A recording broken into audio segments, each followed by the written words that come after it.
What is it, son? I don't know, sir, but it looks like a giant Dick! Yeah. Take a look out of starboard. Oh my God, it looks like a huge... Pecker! Oh, where? Wait, that's not a woodpecker. It looks like someone's... Privates! We have reports of an unidentified flying object. It is a long, smooth shaft, complete with two balls. What is that? That looks just like an enormous... Wang, pay attention. I was distracted by that enormous flying... Willie. Yeah. What's that? Well, it looks like a giant... Johnson. Yeah, we'll have Zach. I'll have Zach do the next bumper. So, hey, Dr. Gonzo's here. Put a dime in him, you gotta let the whole song play out. He's like human jukebox. Oh, he's a talker, ain't he? He's an old fat grandpa man.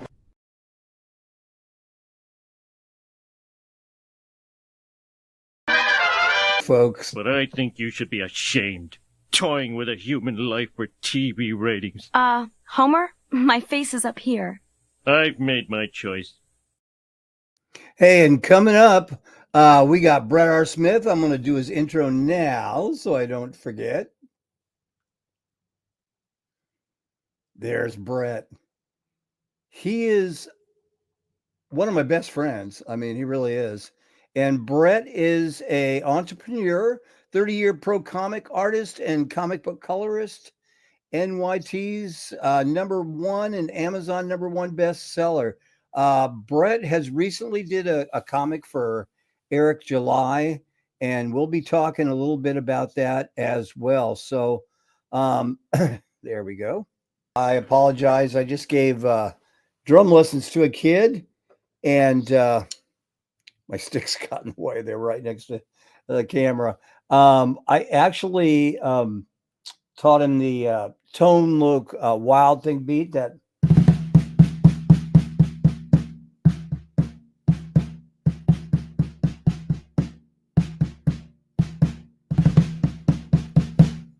Okay, we're going to be talking about a lot of stuff today. And they're talking about bringing Rachel Ziegler into the Marvel Universe. So what will that possibly look like? Again, I have nothing personal against Iman Vellani. I think she really got a bad rap on getting chosen as a sucky superhero. And who wouldn't want to play a superhero in the Marvel verse? You know, so I get that, you know. She's a sweet kid, you know, of course. And but it's more like Nickelodeon type of thing, you know. I mean, she's a good kid. She's written her own MS Marvel comic books. They suck. They're not good. The writing is not good, and MS Marvel is just not a popular character. And we all know what happened with the show The Marvels, right? Deadpool kills the Marvels. No, he did. Unfortunately, he did not really do that. Maybe he did. Maybe he killed She-Hulk, but I don't know. It seems something's wrong here. Hold up. Wait a minute. Something ain't right. Because then I start to taste them. I say, and then I start to smell them. So it's like a smell like tastes like. So I knew something was wrong. I knew something special about it. So with all this affirmative action type of stuff, I just think they're killing the franchise. People aren't accepting it. I mean, here's that final scene, the extra scene with Iman Vellani to show she's doing like a Nick Fury type of imitation, and it's horrible. It's a horrible scene.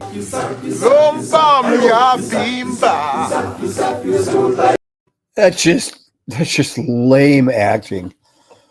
Again, I have nothing personal against Muslims.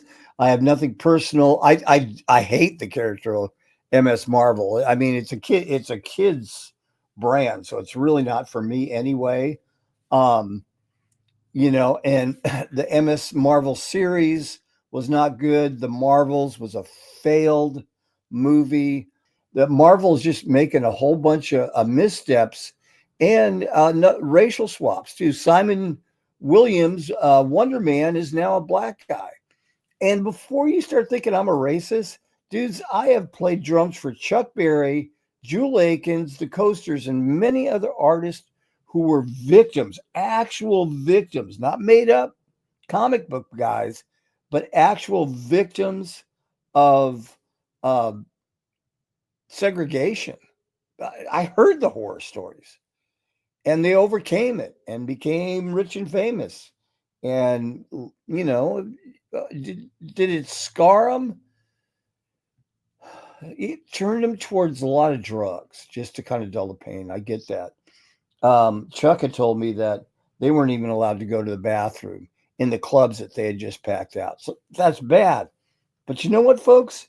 Things aren't like that anymore. We had a black president for 2 terms, 8 years. And my personal feeling about him is I don't want to get involved in politics. I didn't think he was very good. And there's a new sheriff in town. Like him or not, it's the way it's going to be. So all this race swapping just is not going to play. The wokeness is not going to play for nothing. All this affirmative action, retconning superheroes is not a good idea. Now, is there anything wrong with black superheroes?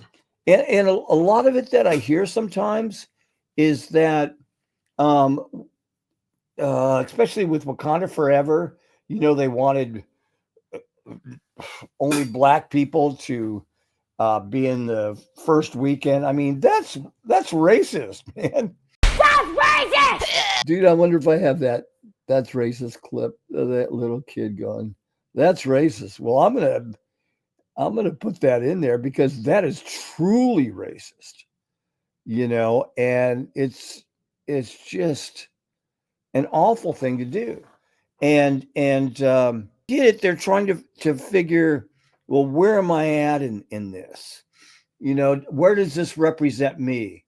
I'll tell you what, from the comics, Young Avengers, Wiccan, and Agatha all along, they made Wiccan more gay than he was in the comics.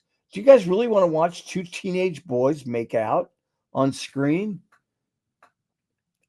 I get it that there's young people who are gay, and I could care less about anybody's sexual tendencies. There's males and there's females, and sexual preferences are if you're a guy, you like girls. If you're a girl, you like guys, or you're bisexual, or you're attracted to the same sex. So all this alphabet soup stuff is just not true. It is just not true. And they, in turn, made Wiccan gayer than he was in the comics. Hey, does his boyfriend, who is Hulkling in the Young Avengers, they kiss on the cheek once in a while, or hug, or go on a date, but it's not as in your face. That's why I think in my opinion, people like Grace Randolph are not reviewers.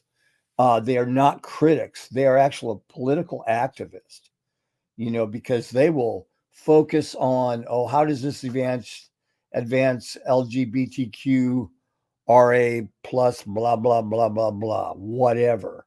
You know, it should be about entertainment. When I go to a movie, I want to get outside my head. So excuse me just a second. I will take that out in post. Nobody wants to see me pick my nose. It's been really, really cold here. And, you know, and what's happening after the election, this went on. Everyone loses their minds. You know, so hopefully it'll come back to some kind of normalcy. Hollywood just got served. Remember that old 80s, 90s saying, you just got served? Well, they just got served. And they're going to start losing money. They did not with Deadpool and Wolverine. And that's why it doesn't surprise me. Marvel had a huge hit with Deadpool and Wolverine. And that was due to Ryan Reynolds, Sean Levy, and Hugh Jackman. and bringing back a real actress, Daphne Keane. Daphne Keane, I didn't know this till afterwards. She was in The Acolyte. So I went back and watched a couple episodes of The Acolyte. It still sucks. But her character was really good.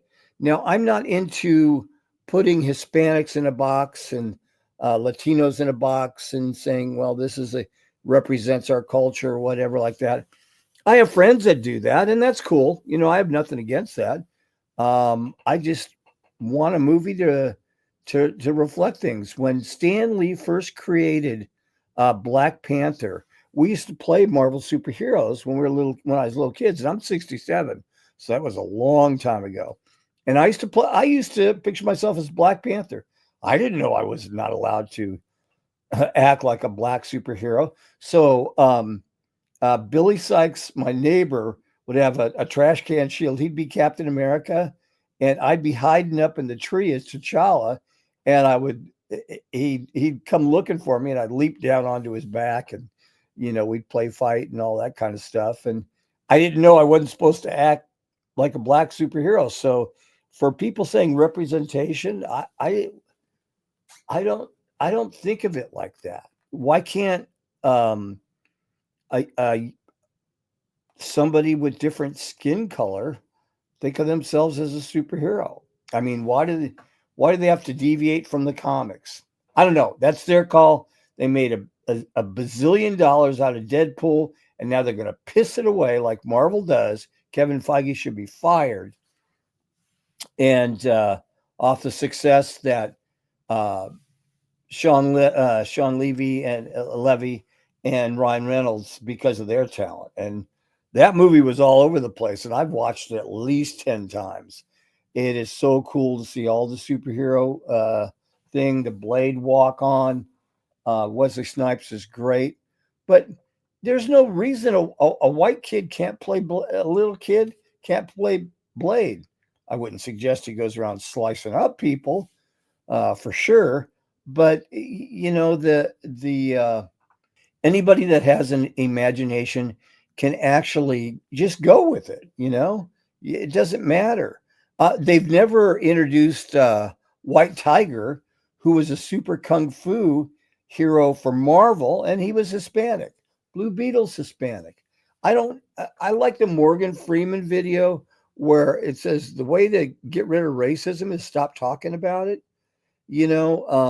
Grace Randolph did a video where she said 36% Hispanics went to this. I'm telling you what, that's bullshit. There's no way to track that. Now, if people are being invited to the theater and free screenings and all that stuff, yeah, they can track their race if they fill that out and they submit that to them. There is zero way to track race on a Cinemark movie ticket or another ticket, because I've went to a zillion movies in my lifetime, and I've never been asked what color my skin was, which I can see the logic of checking out a certain demographic. But people are either going to like movies or they don't. I like any movie that's good. I love Shaft. We used to play Shaft. That's the first R-rated movie I ever saw with Richard Roundtree. So all this affirmative action stuff and Black Captain America, them putting Sam with the shield. Number one, Sam could never take a hit from Red Hulk with the adamantium shield, and he'd turn to jelly. The shield could take it, but Sam's bones could not take it. Even in an adamantium suit, he's going to get rattled in that. And they were supposed to bring in one of the Eternals, and Harrison Ford is Red Hulk. Now, some people don't like the introduction of Red Hulk. I always thought that was a pretty cool character. But now they have a movie coming out called The Thunderbolts, and the Thunderbolts don't have Thunderbolt Ross in it. So I guess the asterisk is going to mean something. And I actually heard from somebody who saw some B-roll in Thunderbolts that the movie was pretty good. I didn't care for the U.S. agent in Falcon and the Winter Soldier. And I don't care for Valentina. I guess she's Lady Hydra. But again, there is nothing wrong with seeing people reimagining people, creating new characters. Now, Captain America was created white. Namor, I'm talking when Hitler was around, the real Hitler, not who they called Nazis, me being one of them. It was Namor, Captain America, and Toro, an android Human Torch back in the day, and they fought the Nazis. What was that called? They were fighting the Axis, but anyway, I have here Stan Lee back in the 2000s. Stan Lee created these comic books for DC. You can get the whole set for under $50. And it's pretty interesting on how he does it, So Stan Lee goes into the DC universe and he writes the characters on how he would do it, how he would have wrote it. And, he's made comments about that before. Here's the Shazam comic. Nothing wrong with hot chicks there. He did Catwoman, Sandman, The Flash as a girl, but it was Stan Lee's version of it. Aquaman looks, let me get you a better picture on that. Aquaman looks different, but again, it's Stan Lee in the DC universe. And here was the interesting thing, I thought. They redid Crises, a comic that I really like with George Perez, and they did the Stan Lee universe of Crises, which I thought was really, really interesting. It's a good comic. I highly suggest it. When you can get a full set of comics, I think it's 13 of them, for under $50 for all of them. And it's a good read too. Now let's take a look at Batman. This is Stan Lee's. Let me see. Sorry about the reflection, folks. Batman is actually a black guy whose dad got killed. And it reminded me a lot of Eric July. This comic in particular reminded me a lot of Eric July and Isom and stuff like that. And Eric's a great artist. Brett colors for him. I highly recommend the comics. The Batman outfit is much scarier looking, but that's the way Stan Lee sees Batman, as a black guy.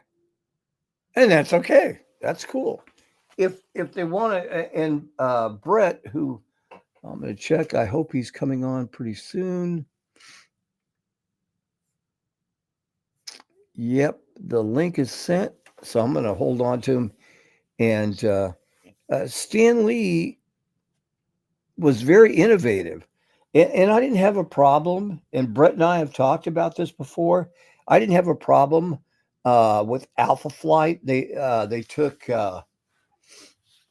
that was one of the first gay superheroes. With the gay thing, dude, I've been around gay people all my life. I've been in the entertainment business for over 4 decades. And I'm not doing that now. I teach drums. I do some studio work. I play in a jazz trio, jazz quartet too, and do a rhythm and blues thing. And my main gig right now is a janitor. And that's how I keep a roof over my head, because I don't want to have to depend on YouTube, because I don't have all the perks of having producers and people that can help me out and stuff like that. So it's just me. Again, Brett and I team up which is great.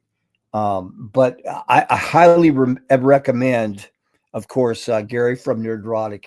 If you want to find out what YouTube channel, comic book channel, is best for you, I really highly recommend going to Nerdrotic and watching Friday Night Tights, because he has a whole bunch of different people on there. And for any of you that are just tuning in, my face is not red. I'm not having a heart attack. I don't need a liver detox because I don't drink. But my natural lighting is not being very natural right now. So that as it may, and me being all over the place now, I just got to tell you that Gary is the bomb, and he does great. Friday Night Tights, he has a bunch of different people.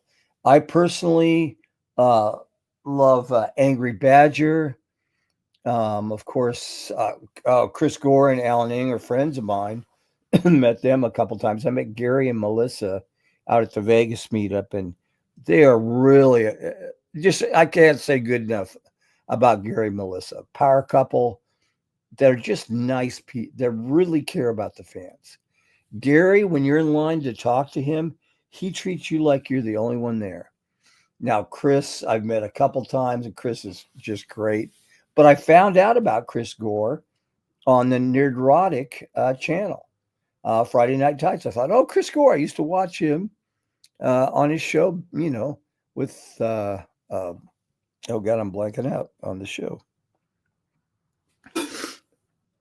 Oh, his Attack of the Show. I used to watch that with my kids.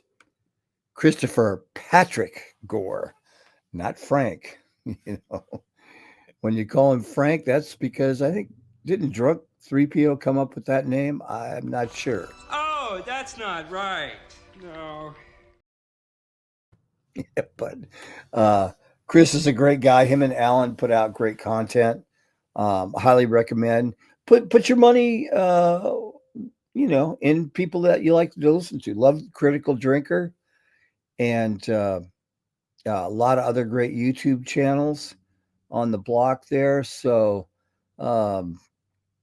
just have a great time watching this. Now, I'm going back to comic books. I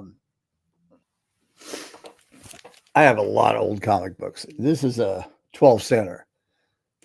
This is it from the 60s, not brand ick. And you can get these for under $10 in decent shape. I like to read them. I still read comics. I still read books as well. So there's all kind of material out there to read. When Brett comes on board, we're going to talk about the Taylor Sheridan and good stuff to watch, because there's so much crap out there.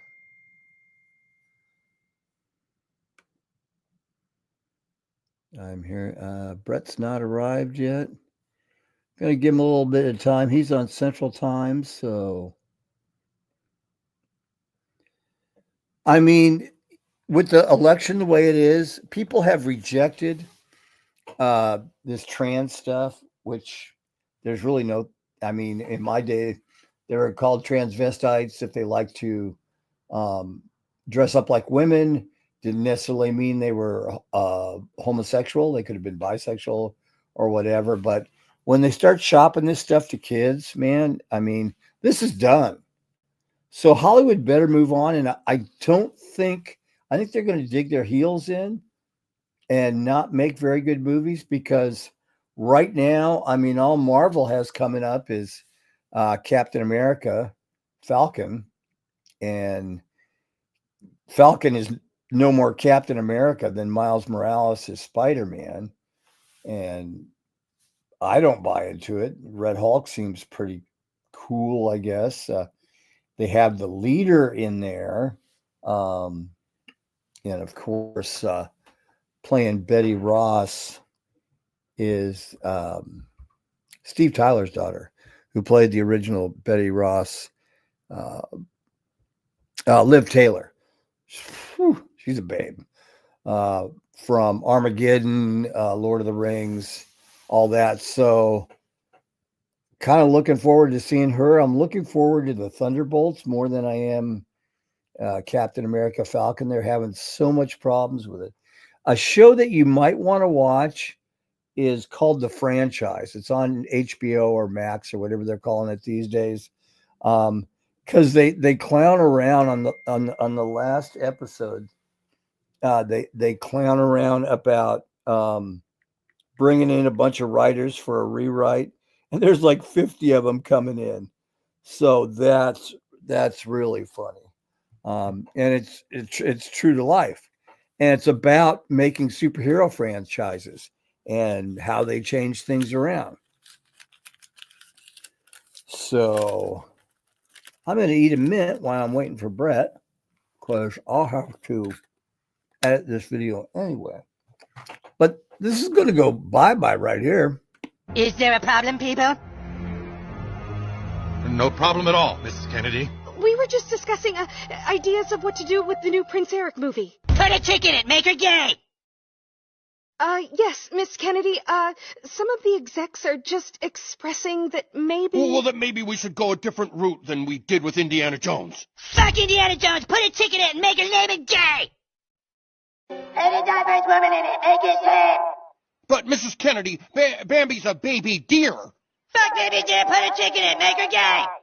Linguine and clam sauce. Excuse me, I believe I asked you to put a chick in this and make her gay? Yes, the chef was a little confused what you meant by that. It means put a chick in the linguine and make her fucking gay! And I want it lame! And here we go. So that's done. And I'll tell you what, the comic book sales, read what comics you want. You know, I like reading the old stuff. I'm very blessed because my kid has a huge comic collection that rivals mine. So he's like Dad. He loves the movies, loves comic books. My other son, Steven, is a comic book nerd as well. My two daughters aren't so much, but that's okay.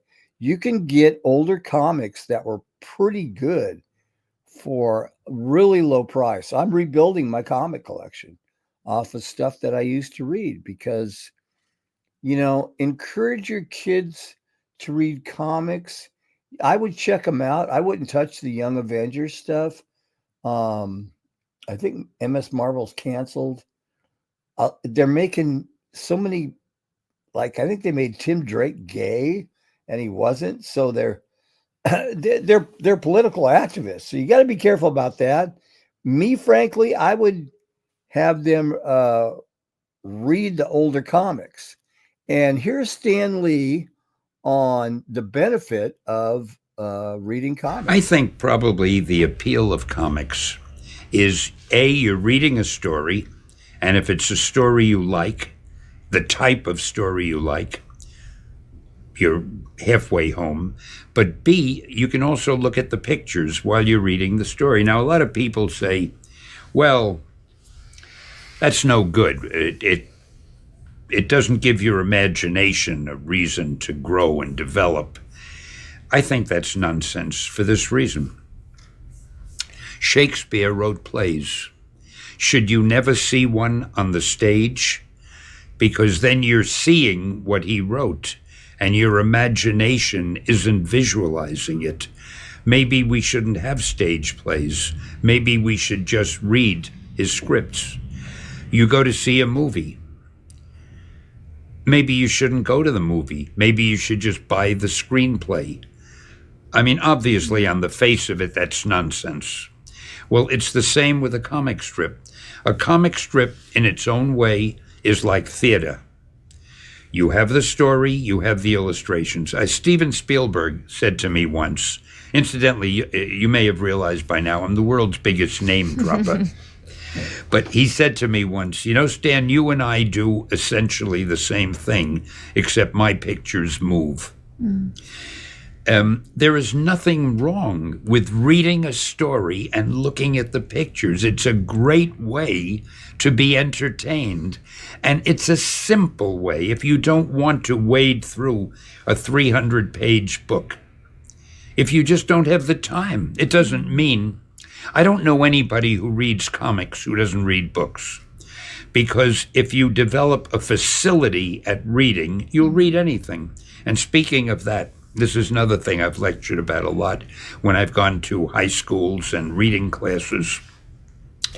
There is nothing better than a comic book to help students learn to read. Because today we're living in an age where kids don't read as much and don't want to read as much and feel they don't have to read as much because they get it all on the screen, whether it's a computer screen or a movie screen or a TV screen or a cell phone screen. But a comic book is the one thing they will read. And I've done this experiment with teachers. You put a TV show on and put a youngster in a chair and put a coffee table between the TV and the chair and put a comic on the table, preferably a Marvel comic. And no matter what the show is, after a few minutes, the kid will reach and take the comic, start flipping through it, and after a while will disregard that and start reading this. Now what happens is children learn to equate pleasure with reading when they read comics. The more comics they read, the more they develop a facility at reading. And the more you become a reader, the more certain it is that you will go on to read other things. A person who's a good reader isn't going to limit himself to comics. So comics are really a hell of a good educational tool. And I have no selfish reason for saying that. I'm not doing comics anymore, but I've spoken to so many teachers. In fact, one last point. I may have mentioned, I used to get a ton of mail all the time from everybody. I received so many letters from parents who said essentially the same things. Stan, I can't understand it. Little Johnny, I could never get him to pick up a book or anything. And I'd see him reading a comic and I'd yell at him, but finally I let him read them. They were the only things he'd read. And now I'm amazed. His grades in school in English were poor. He's now getting good grades in vocabulary and writing and composition. And for some reason, it's since he's been reading the comics. I received more letters like that the kids were doing better in composition and in English after reading comics. And of course, the ones I wrote, I think I was the first one to do this. I didn't limit the vocabulary to young people. I tried to use a college level or above vocabulary. If I wanted to use a word like cataclysmic or misanthropic or whatever, I would use it. And I'd figure three things could happen. The kid would either go to a dictionary and look it up, and that's not the worst thing in the world, or he'd get it by osmosis, by the use in the sentence, or I forget what the third one was, but either one of those two isn't bad.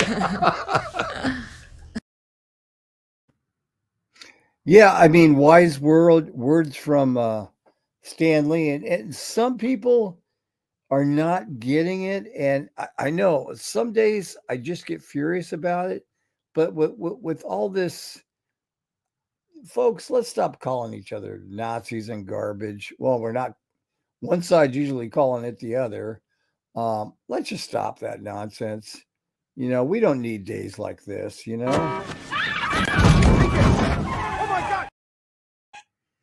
I mean, if you don't like Taylor Swift, don't listen to Taylor Swift. No need to throw her under the bus. But again, listen to what you want to. And there is Brett. I'm going to bring Brett in right now. Oh, hey, Brett. Hey, what's up, dude? Dude, I've been yapping and yapping and yapping and yapping. So, again, here's my good friend. And dude, he's from Arizona. So I love it when we talk together. Thank you for your time starting out. He's an entrepreneur. He's a multi-zillionaire. No, he's not. Wish. He's Elon Working on Musk's it. best friend. No, he's not.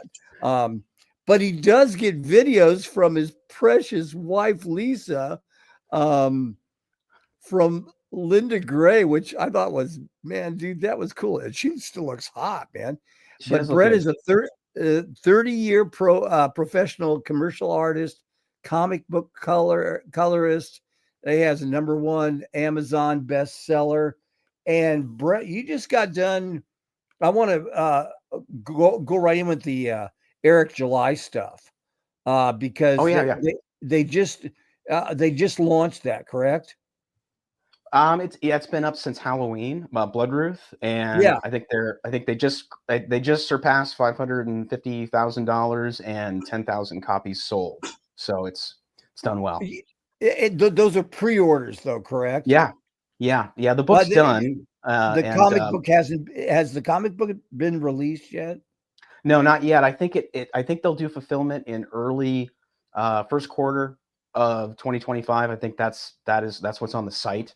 So you can still order it. I know all of these campaigns have a window where they finally close. I know Horseman came to a close. Doesn't matter. It doesn't mean you can't get it later because I'm sure they'll have it. They'll have retail copies. But this is for the. But you can go to rippaverse.com and still order Bloodruth. Sure. And it's the very first horror comic from the Rippaverse, and it was a lot of fun to do because it took me back to my early days of coloring Chaos Comics, because that was all horror, sci-fi, fantasy type stuff, sword and sorcery, and also I kind of dipped into my Gotham palette from the standpoint of the coloring for Bloodruth, because a lot of it's dark. And so I looked into it. I kind of went back and looked at a lot of the stuff I did with Batman when I was coloring for DC, and also use some new stuff. But your Killer Frost stuff was very cool too. Yeah, that was fun. Yeah, Villains Month was so much fun. I did Killer Frost and then I did Ventriloquist that month, and both with Durlas Santa Cruz, who's a great artist who I've worked with on a couple of occasions on my own projects. But Bloodruth is 90 pages of interior art with Michael Montanant. I think that's how you say his last name. Really nice guy. He's the artist that I'm working with on this. He's the pencils and inks. And the Soska sisters were the ones who wrote it, and they're awesome. So everybody was great to work with. They really are talented. They are really talented. They're really sweet girls too. They were, we're all in a Slack channel together while we're coloring Bloodruth, and they were just so supportive, and I got so much creative freedom. And Kanan's great to work with. He's the art director over at Rippaverse, and they're just great people. Great organization to work with. Kanan White is not Kanan the Barbarian. Okay. No, but Kanan's have like to a bunch explain of that to you. I met Conan. Yeah. Oh yeah. Okay. Right. Close. What's crazy? I just learned the other day. I just learned the other day, just completely and totally off topic. There is the script that's on Conan's sword. Actually says something. It's on the sword that's on the on the movie poster and also in the movie, and it says something like "Let no man hold regret who wields this in the name of Crom." Oh, that's cool. Yeah, isn't that cool? Very cool. Yeah. Yeah, and it's written in kind of a weird English if you look at it, but if you kind of look at it at the right angle, if you flip it and turn it vertical, you can read it up and down, but it's kind of disguised to look sort of like old kind of a font or something. But it's really cool. I just noticed that the other day. Somebody posted it and I was just like, no shit. What a great small detail, that often would probably be overlooked on a prop, And I remember in the Conan movie, I loved Arnold Schwarzenegger's line is something to the fact of, if Crom will not help us, that he could go to hell. Yeah, the hell with you, right? Yeah, the hell with you. Brett, just to kind of catch you up. I'm not having a heart attack or anything like that. My lighting is just a little red today. That's okay. I don't need to do a liver detox because I don't drink anymore. But it looks like you're turning on your heart light. That's what you're doing.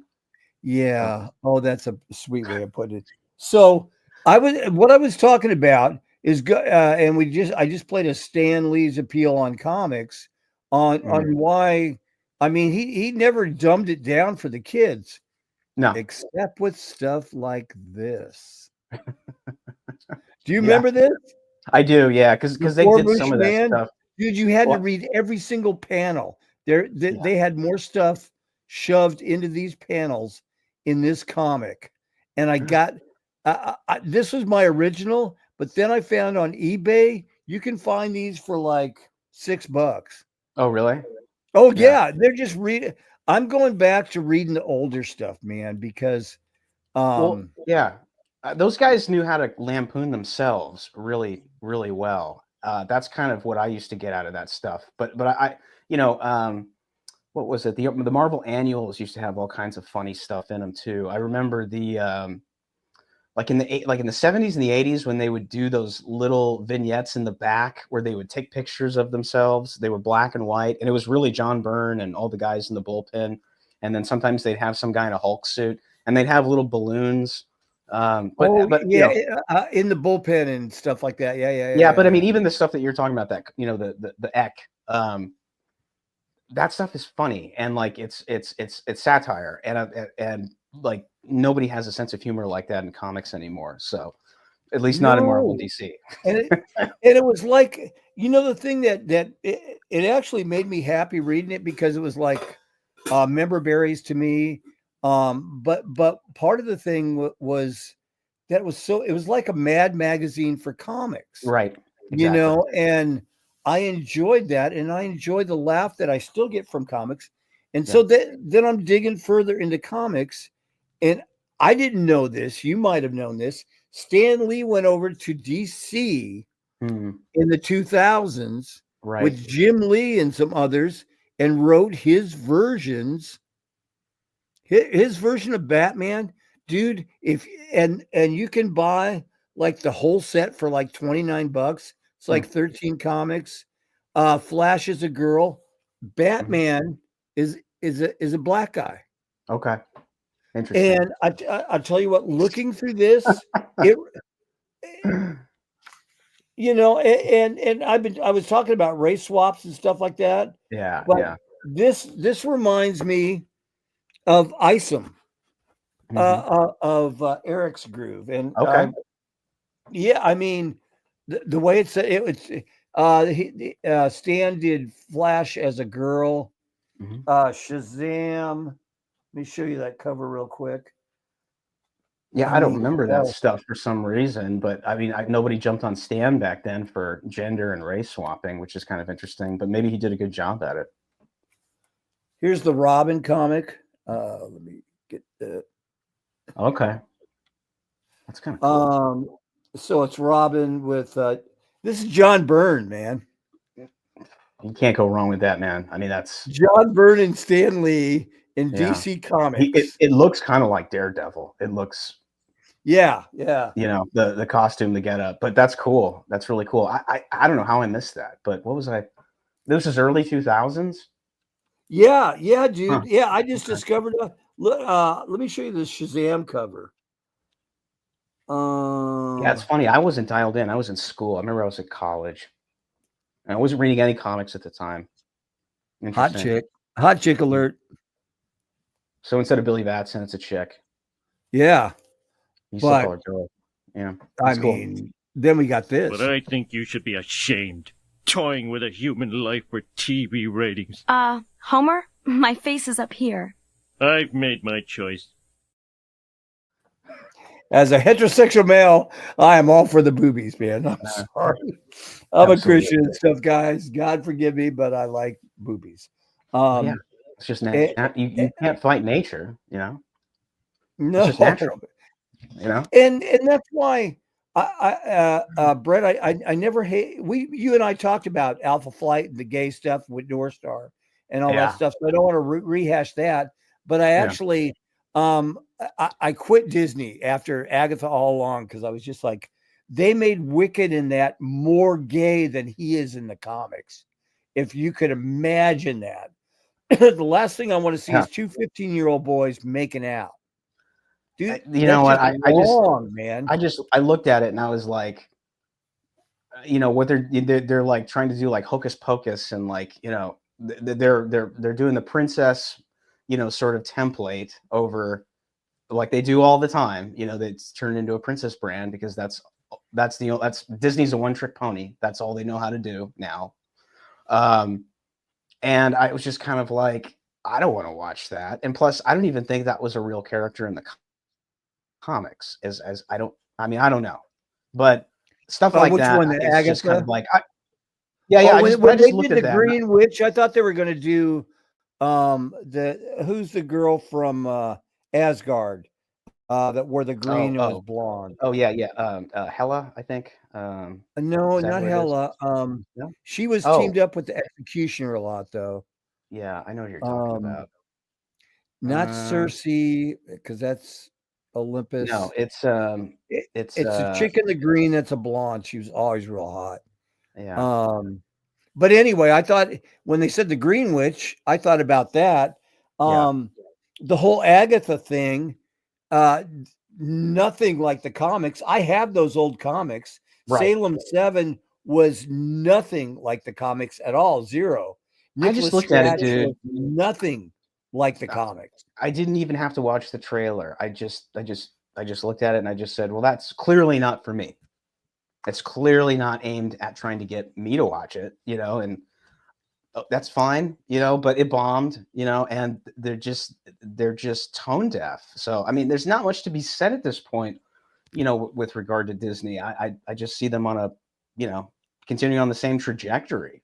I was thinking about Michael Eisner the other day, though, and what an amazing job he did when he took over Disney back in like the 90s or something. I mean, I know we're going back a ways, but I was thinking about the last time Disney was still really Disney, and that guy had a lot of respect for Walt and the whole institution. So it's such a weird thing these days. And I looked, obviously I saw the Snow White trailer, and I was just like, you know what, some things are just best left animated, and the elves, really CGI are the thing in nightmares, man. It is. It's pretty scary looking. I mean, at some point, there's that line you cross from cartoony and a caricature into real life. And Mad Magazine is sort of that, and Jack Davis and all that great art. That's, and Cracked as well. Those are the things I think of when I think about, like the pinnacle of caricature and cartoony, yet still, having a resemblance if they're drawing somebody. But like, I just look at it and I'm just kind of like, not everything needs to be adapted into live action. Some things are best kept animated. And this is a great example of it. It's just not necessary. It's a cash grab. It's goofy. They're never going to make their money back on this. It isn't going to be a cash grab. It's a money pit now, man. They think it. Well, I mean, the intention was yeah. Oh, sure. A cash grab, and it's the same with all these live action. Even when Burton did Dumbo, which I never watched.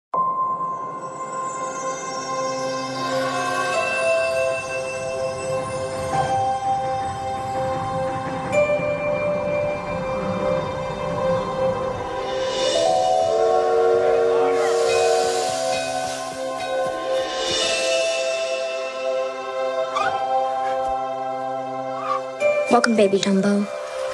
We're all family here, no matter how small.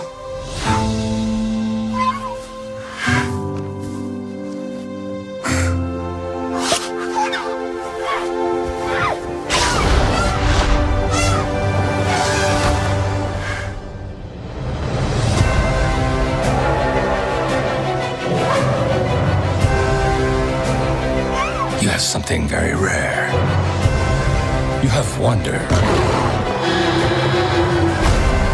You have mystique. You have magic. Wow!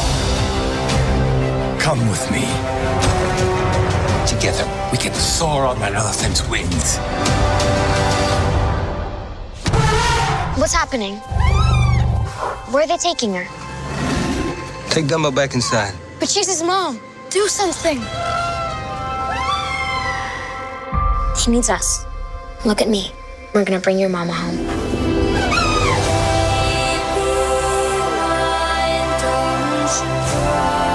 He doesn't look like magic to me.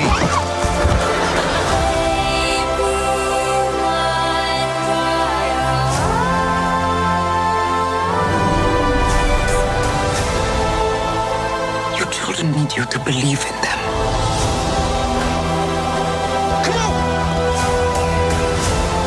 You can do it, Dumbo. Show 'em.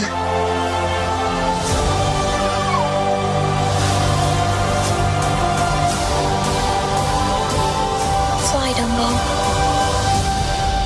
Fly. Baby of mine. I've never watched any of these live actions because Burton I just did feel Dumbo? like, yeah, Oh, and it's. did he do the crows? Well, I never watched it, but he did Oh, say. okay. He did say, I don't know if it was recently, but I did read a quote from him saying that after doing that and working with Disney, he will never ever touch another big property like that ever again, or work with a big corporate, hammer like that ever again. It really turned him off, and I think he sort of disappeared for a while after that, probably to just like take a break. But these movies were made as features for everybody, and they were animated, and there was a reason why they were animated. And it's largely the look and the feel of everything, which is part of the what sells Disney. So, or it used to, that's what you think of. But I don't know, man. It's just they weird got that. They have that one shot, Brett. If you really look hard in the trailer, I think it's dopey with the diamonds in the eyes. Yeah. From the original movie. Well, the other thing from the original movie was the mirror about being the fairest, meaning being fair. They changed the meaning of the intent. Your skin was white as snow. I know. But did you notice how similar the mirror animation is to the original animation? It's almost exactly the same. And again, it's just kind of like, okay, well, if you're gonna make it the same, then why do it at all? This is similar to what was his name? Gus Van Sant, when he reshot Psycho scene for scene. I was just kind of like, why? And it's in color, obviously. But I was just kind of like, what? It's just an exercise. It's like some kind of academic exercise. Let's go back and reshoot Psycho exactly shot for shot. But we've got Anne Heche and we've got Vince Vaughn. We've got updated characters and stuff. But I just don't get it. I don't get it. I see it in the same vein, really. It's just lame. So. And now with what I'm calling affirmative action, Captain Falcon, I mean, man, that thing is just reshoot after reshoot. I have a friend. They're doing more reshoots right now. They could get fired. Hey, there is a show on HBO Max called The Franchise, and I wish I could have grabbed the shot where they had to do a rewrite, and there's like 50 people with satchels coming into the building, because that's the thing. But let me, I heard they're having problems with the Isaiah Bradley subplot. So check this. This is from Children's Crusade. Notice at the top, Brett, it says Eli Bradley's grandfather was the original Captain America. Now that's in Children's Crusade. They didn't set that up in Falcon and the Winter Soldier. They just kind of showed him as he was passed up and put in prison for 30 years and, kind of got the shaft. But, in the other panels, now that's his son, the grandson, Eli, who is in Captain Falcon and the Winter Soldier. That's the kid that opens the door. Won't let him in, and he supposedly gets a blood transfusion with the super serum, which makes him the Patriot. And of course they're taking on the Serpent Society here, saying they're white supremacists. To be fair, they hate gays and lesbians and uppity women. The usual. The ones that wear pink vaginas on their heads or whatever. Uppity women. I love that. He characterizes them as uppity women. Isn't that kind of a slight? That's really funny. God, who writes that? Who is that? Who wrote that? If you've seen, I went and saw Am I Racist? Matt Walsh. And I would think they're thinking about white wine box mamas, you know, Yes, or exactly. whatever, because in the movie we're kind of all over the place, and that's okay. But in Am I Racist? They showed where a bunch of white women paid $1,200 a plate to have a black and Hispanic woman come in there and insult them. And I mean, and Matt Walsh poses as a waiter. Somehow he got in there and he's waiting on their table. Why, you know, why they're doing this. And it's like, oh my gosh. But That's awesome. see, with the I think part of this thing, especially with the rewrites on Captain Falcon, is the election. Absolutely. People have voted. We're not going to, you know, the trans thing, that's going to go bye-bye. Yeah, it won't go bye-bye. But, and I have nothing against anybody with better other sexual preferences. I don't care. But keep no.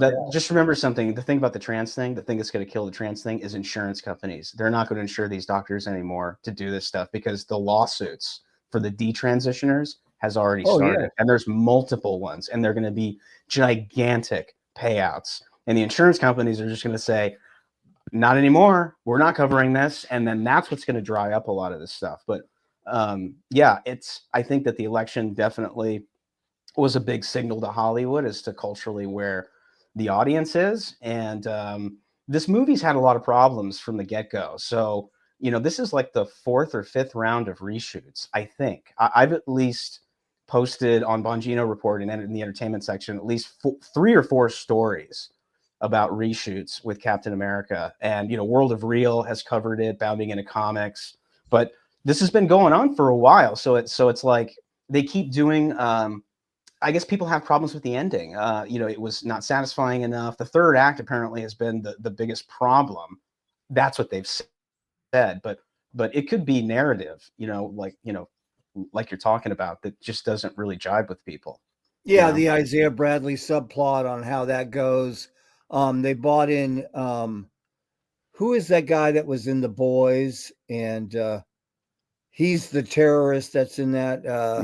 He's in he's in Mandalorian also, and all that stuff. Great actor. Yeah. You know, but I mean, do you think, let me ask your opinion on something. So they make Deadpool, which I loved. I've watched it at least 10 times. And Ryan Reynolds does not mimic my the way I live my life. You know, some of the stuff is really dirty. And what was really scary is the little kids in there. And I asked a parent about that I knew. Why are you bringing your kid?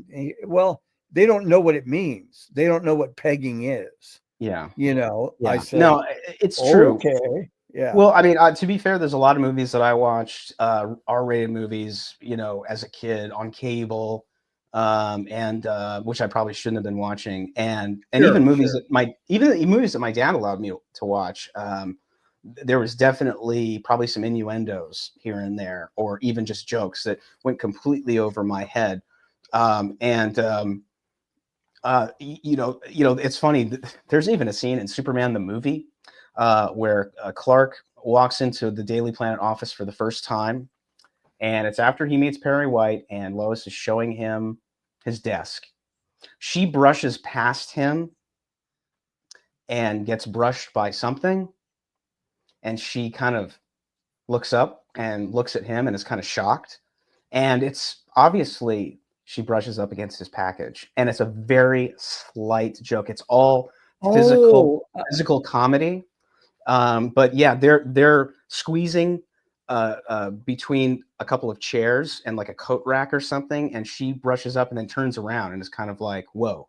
And then she kind of goes around to her desk, and then Clark finds his desk, sits down, and just sits there, you know, kind of like, what do I do next? But there's little things like that, but even, you know, that are like under the radar, but like overt stuff. Definitely, when I watch them as an adult, I'm just like, oh God, that's funny. Okay, I get it now. There's a lot of, there are jokes and songs even me as songs. A musician. Oh yeah. I used to play Custard Pie by Led Zeppelin. I didn't know. Oh yeah. until yeah. I was in it. I just played the song. Same here. And then it I was didn't like, get it. oh, that's dirty as hell, man. To me, I just heard, I heard, kind of just sort of like Blind Lemon Jefferson or blues, but even those guys are, Johnny Lee Hooker. Those guys are, oh yeah, they really packaged it the same way that Jerry Lee Lewis and Little Richard had to back then, which was all innuendo and Wop Bob Love Bam Boom and Tutti Frutti, all that stuff. I mean, that stuff is all about sex, I mean, really, truly, it's all about making love. Chuck Berry, all that stuff is so sexual. Yeah. But it's packaged in a way that's poppy and fun, and you've got to kind of understand what's underneath it. But that's been lost in music is kind of, and you have to be truly creative in order to do that stuff, which means you have to be talented. And I had a rant earlier because I played with Chuck Berry, I played with the Coasters, I played with Jewel Akins, who really had segregation beat over their heads and had to eat a lot of crap. They couldn't even go to the bathroom in the bar that the club that they had just packed. So, and I'm wondering, what are these crybabies crying about now? It's not like that anymore. I know. It's like so many of man. So many of the black musicians, whether it's Dizzy Gillespie or Jimi Hendrix or Charlie Parker, those guys had to go to Europe in order to really make a good living. They Miles Davis, they gigged around, certain portions of America and stayed away from certain portions of America because they were only accepted in certain areas. And that was usually the coasts. It seemed like California, New York. But it's amazing how many of those guys left the United States and went over to the UK, where they could go to the same bathrooms. They could be with, there was integration over there. Plus, the Brits loved that stuff because it played into the British invasion. I mean, all those same kind of bands, they were all digging on each other's stuff. And then you just kind of realize that whether it's the Stones or the Beatles, all those guys loved all that deep blues, Delta blues, which are all black artists, Robert Johnson and very influenced by them, right. Yeah. So nobody cares about color. What they care about is the groove, is the juice they get from the music, because that's what it's all about, right? So I just think about, like, nobody has to leave some country to go to another country to make a living, right? So exactly, it's just like, it's more open and integrated than ever, right? The only prison is in your mind at this point, as far as I'm concerned. Right. But we had all this solved back in the 90s. Like, this was not an issue in the 80s or the 90s. Certainly not as it is today. It was already healing, and then we had the Obama years, which kind of tore open 8 years the big scab of racism. Yeah.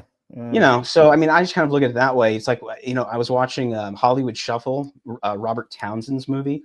Hi, my name is Robert Townsend, and it's hard to make a movie in Hollywood, but I did, with the help of a few friends and a few credit cards. What's the line? I ain't be got no weapons. I ain't be got no weapons. My film's about making it as an actor in Hollywood. The only role they gonna let us do is a slave, a butler, or some street hood or something. Don't sell out, brother. Oh, promised land. Minnesota? But the real trick is finding a juicy role when the odds are against you. Good luck, brother. What we're looking for is an Eddie Murphy type. What is happening with your cool vines? Thank you.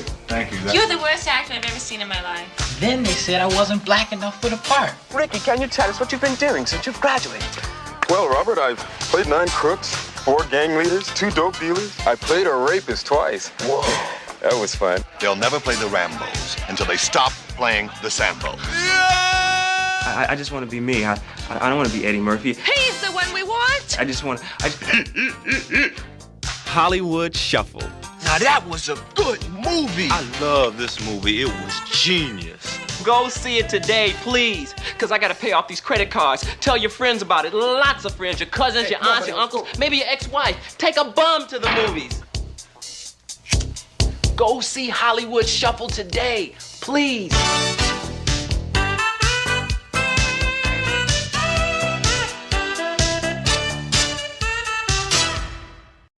which is a really funny movie. I about like Robert Lamborghini. Townsend, yeah. He's great, man. And Keenan Ivory Wayans is in this movie, and it's got all these great actors. A lot of the Wayans are in it. Came out in the 80s. It's really funny. It's a total lampoon and spoof on Hollywood and blaxploitation and the type of roles that black men get. And, you know, he struggles. He's a struggling actor, and he's wants to get like a real meaningful role, but all he gets cast in is, you know, pimps and, you know, and drug dealers. And it attacks the stereotypes. And I just think to myself, wow, this is really funny. Keenan Ivory Wayans plays this guy named Jerry Curl. He's always putting activator in his hair. And it's and they spoof a lot of stuff. They spoof like you know, Marlowe, you know, Bogart and stuff in the movie. It's really funny. I highly recommend it. It's on Pluto TV, so you can watch it anytime you want. Hollywood Shuffle. What's it called? I'm gonna make a note of that. Hollywood Shuffle. You've probably seen it. You've probably seen parts of it. Yeah. I just was watched in heavy rotation on cable. So back in the day, I just watched Harlem Nights again. Great movie. Great movie. Oh my God. Dude. Do you remember when that movie came out? My pinky toe. You know? Dude, I think I was in 8th grade when that came out, and we all went to go see it. Like, we were so hyped up to go see that movie because the cast, Eddie, Richard Pryor, you know, what's her name? Della Reese, man. Della Reese. Yeah. Come on. You know, Come on. Red. You can just kiss my ass. Oh, baby, please. No, stop it, sugar. Stop doing. Don't do that. Stop that. So, baby, how we doing now? We made about 200. 200? Your girl's been back there all night. How they only make $200? You kissed my ass quick. I don't never say nothing to you when the crap table and the bar come up short. Because the bar and the crap table never come up short, just the girls. Uh-oh. Now, calm down, Vera. Kiss my ass, sugar. I want to know what it is Quick is trying to say. I ain't trying to say shit. You in charge of the girls, right? I am in charge of the girls. Are you in charge of the girls? I am in charge of the girls. Okay, the girls are always coming up short. All right, let's get the shit out in the open. The girls are always coming up short. Even when the place is packed, the girls come up short. Now, either you or them got a problem with their arithmetic. Are you saying I'm stealing? The man didn't say you was stealing, Vera. Now come on over here and sit down and shut the fuck up. You shut the fuck up, Benny. I would tell you to kiss my ass too, but you probably can't find it, you blind motherfucker. Fuck you, bitch. Me and you got to step out back. Hey, it was just a misunderstanding. No, it ain't. It ain't no misunderstanding. Quick just accused me of stealing. And if you gonna take up for Quick in here, we can all be some fighting motherfuckers in here this evening. Bring your ass, nigga. Bring it on. Come on. Bring your ass. Come on, get up and come on, motherfucker. I want to see Quick getting his old bitch ass. I want to see this too. Come on, Quick. Don't you All right, bitch, you want to fight? We can fight then. You fat motherfucker, I'm tired of your shit. Just bring your I'm going to beat the shit out of your ass. And oh, Jesus. No, don't hold me, sugar. No, let me go, sugar. Let me go.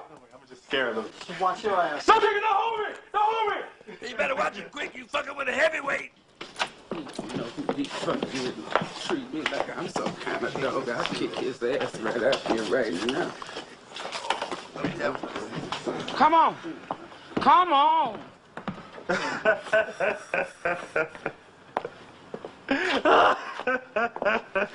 Sit down.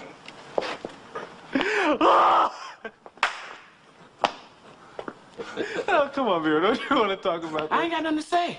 You done insulted me, and I got to kick your ass right now. And afterwards, I don't want no hard feelings either. What the fuck is wrong with you? Ain't nothing wrong with me. What the fuck is wrong with you? You done accused me of stealing. The only thing I'm stealing out here today is your face. You out of your fucking mind? Oh, yeah. That's what I'm talking about. Come on, sucker. Let's get it on. Oh, you want to fight? You want to fight? Well, then come on, goddammit. You been fucking me since I'm gonna beat the shit out of your old ass in this motherfucker, too. Yeah. You can punch people in their eyes, right? Right, bitch? That all you got? Yeah, you didn't think it was gonna be like that, right? And now I'm gonna blast your motherfucking teeth out. Nigga, you hit like a bitch. Oh, you're a little slower than you thought, ain't you, huh? Yeah, I punch like a bitch, huh? Okay, I punch like a bitch? You'll say goodnight to this bitch right now.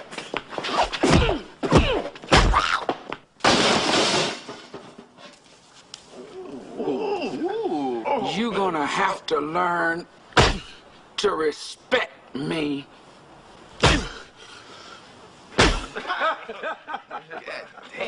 And the next time you accuse me of stealing, I'm gonna kick your ass again.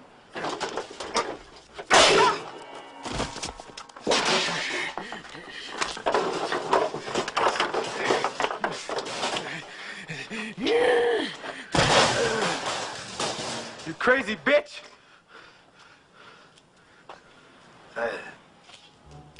Oh, you wanna hit people with garbage cans. Now I got to cut you. Girl, put that razor away. I ain't playing no more. You put that fucking razor away, I'm gonna blow your goddamn pinky toe off. Oh, now you're gonna shoot me in my pinky toe. I'm not playing with you. I will blow that little black, gnarled, crusty, dead motherfucker the fuck off your foot. Now put the razor away. You must be crazy to pull your gun on me. You gonna be the nine-toe having this limping this bitch in Harlem. You don't stop fucking with me. Now put the razor away. Well, go ahead. Shoot, here it is. There it is. Shoot, quick, go ahead. Take your best shot. Oh. Goddamn, boy. Shoot the boot for me, kid. You didn't have to shoot that old lady in the foot, man. Sugar, she was trying to kill me. She wasn't trying to kill you. She's just trying to scare you. That's bullshit. The bitch pulled a razor out and was gonna cut me with it. I usually kill somebody over some shit like that. I don't even want to talk about it no more. Girl whipped your ass. Fuck you, man. And if you hadn't had that gun, she'd still be whipping your ass. You know, y'all laugh at the wrong shit. He shot me in my pinky toe. I know, man. I'm gonna put what's left of my foot in your ass. I'm gonna kill him, sugar. Please, be careful. Get I'm gonna kill him out. Don't kill him. Just relax. Oh, if I could get up from here. Vera, we're gonna find your toe. Oh, I'm gonna kill you. You gotta stop overreacting. Overreacting? Yes. And get your old ass in the car. Oh, man, fuck you. Next time you fight somebody, pick on somebody your own size. Get there. What's his name? Red Fox. Red Fox. Charlie Murphy's in it too. Charlie's got a couple speaking parts in it, which is really funny. And then the usual white guy's the one who played the cop. Oh gosh, Danny Aiello, great. Dan Aiello. Wasn't he in a Spike Lee movie? Yes, yeah, he was in Fight the Power. He played the pizza guy. You know, he was in. He was in Hudson Hawk. Great cast, man. Funny as hell. Oh my gosh, Arsenio may have Arsenio Hall when he was crying all the time. Yeah. I'm gonna kill him, man. With the Tommy gun. Yeah, it's a funny movie. I think as I recall, I think it made money. I think it did well. But you know, just to show you kind of how unimportant the race of these people were. This, you know, it was me and all my white buddies, you know, who I went to private school with, you know, in 8th grade. Like, we all met up at the theater and we went and watched this movie, and we just wanted to see our favorite comedians, because we all grew up, you know, whether it was Delirious or Raw or Richard Pryor. I mean, we all watched that stuff. Yeah. So, you know, I mean, Bill Cosby himself as well. You got to throw that in there. That was huge, you know. So it's like we didn't care. They were just funny. And they were these huge stars. And Eddie was like, you know, Eddie was just like on this meteoric rise. So it was just kind of like anything Eddie was in, you're going to go and see. I know when he came out to fight Della Reese, that typical Eddie Murphy laugh, you know, it's like when he shoots her. I mean, that's the crazy part. Come on, you know. And nobody in the belly and 2 right crosses, man. He does that. Whoa! Fly back into the trash cans. But I'll tell you something, dude. Nobody in that theater was expecting him to actually shoot her, and when they did, everybody was just absolutely on fire in that theater, laughing their asses off. It was just it killed, because I mean, you're not going to shoot. And you remember There's that? No way, you know? Oh yeah. But she was okay. Me in my pinky toe, and they're carrying her out, and she says, "Bring me back. I'll stick the rest of my foot up his ass." Yeah. He lost great in that. I mean, you know. everybody's great. You know, everybody gets to shine, you know, and I think that's part of what that movie was about, you know. So And yeah, it's a great and heist movie. how we shifted from that to like Wakanda Forever, where white people shouldn't go the first weekend. You know, I'll never forget that. Well, I wish I'd never went because they totally screwed the pooch with Namor. You know, Yeah. I mean, Bait and that was switch. oh Yeah. my gosh! Take a major character like that, and you put cast a guy that can't swim, and make him Aztecian or Mexican or whatever, you know. And I'm not against, dude. I'm not against Mexican. Why did I said this earlier, Brett? They could have. One of my favorite early Marvel characters was White Tiger, Yeah. and White Tiger was Hispanic, and he was like Shang-Chi, Right. but even a little bit more, you know. But Yeah. I don't. It never meant anything to me. The character's cool. That's great. You know, I mean, you know, Wolverine wasn't an American. You know, he's a Canadian. That didn't make me love him any less. You know, so it's just kind of like whatever. You know, it's the same thing. It's just you know, is the character authentic? Is he interesting? You know, is he a fun character to follow around? You know, I mean, it's this stuff. It's lack of creativity again, lack of talent. And Deadpool and Wolverine just killed it when they bought yeah. back Daphne King. What message? I does have one of her set of prop glasses on my Wolverine skull that I got in California off a prop master I know. When she put on those glasses, I just had chills. And I don't hate Iman Vellani, but she's not a very good actress. She's more like Nickelodeon type of thing. But Daphne Keene, you look in Logan, she's intense. And watch the audition tape in that. In Deadpool and Wolverine, she's great. Do you notice the timing in the one scene where on the log, he starts talking, she says, I wasn't finished. Right. And she cuts him off. I mean, the actress, her chops were just so she's there. got chops. And she has a British voice. I didn't know till after the fact that she played a character in The Acolyte, one of the little Jedis, with the horns in it. So I had deleted Disney, but hey, they had $2.99 for Disney and Hulu for a year.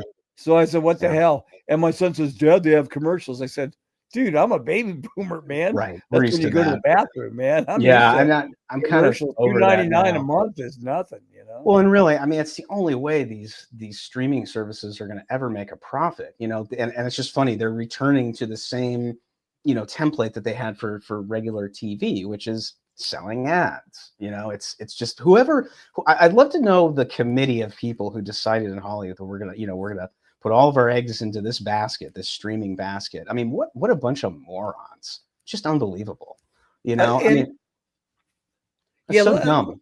It's just it's like oh, we want our Jaguar ad, and they haven't learned their lesson, man. Yeah.